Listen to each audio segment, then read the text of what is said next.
How to live your best 2026. Ako si Risa Singh Son Kaupeng. Magkapet, pandasal muna tayo.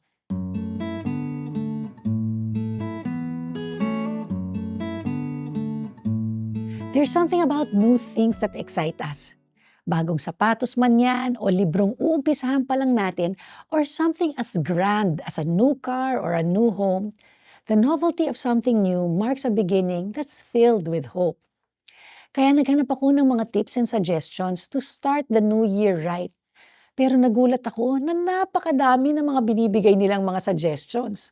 So allow me to give you only 3 tips on how you can start your new year right.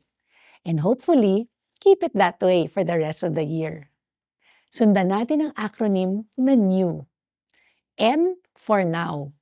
Sana sa taong ito, we learn to live in the present moment. Kasi madalas, we are preoccupied by things that happened in the past or worry about things in the future. Wala na tayong magagawa sa nakaraan.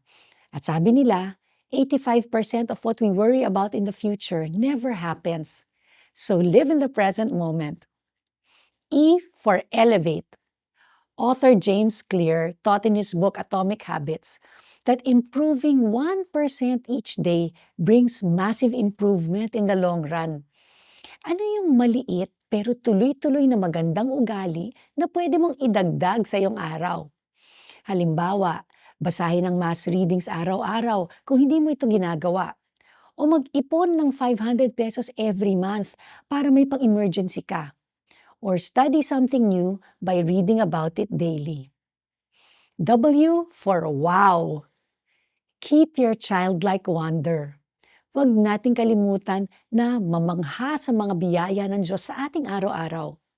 Because every day of the new year is a gift from God. Tayo magdasal? Lord, help me live my best life every moment for you. Amen.